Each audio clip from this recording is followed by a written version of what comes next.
both in the young studies or in the elderly studies, they seem to translate pretty well. So I think the lean body mass is sort of ultimately you'd like to have the protein relative to lean body mass, but we typically don't know that.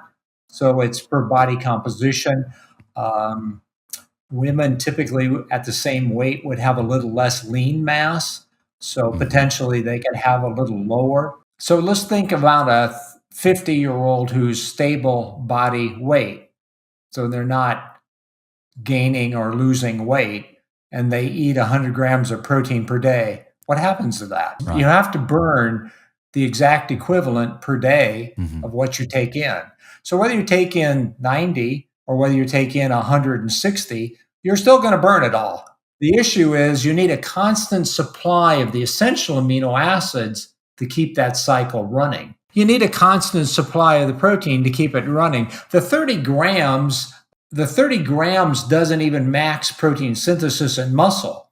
There was a paper by Doug Patton Jones at one point where he sort of argued that 30 was the optimum, but there's been a number of other people that have shown that when you look at protein synthesis in muscle, 30, again, depending on the quality of protein, it could be 25, but something around 30 triggers it, but it probably still goes up. It's a flattening curve. You don't get as big a response with additional protein, but it probably doesn't plateau until 50 or 55 or 60 grams.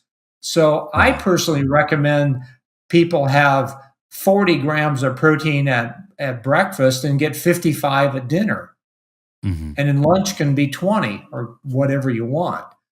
So I distribute it unevenly with one fairly large meal that's kind of maxing the system and another meal that's just kind of early triggering it. When you eat a protein, if you eat a meal that's got 30 or 60 grams of protein in it, when it comes in, almost 50% of that protein, those amino acids, are oxidized in the liver and the gut before it ever gets to the blood. It's called first pass elimination. It's always happening.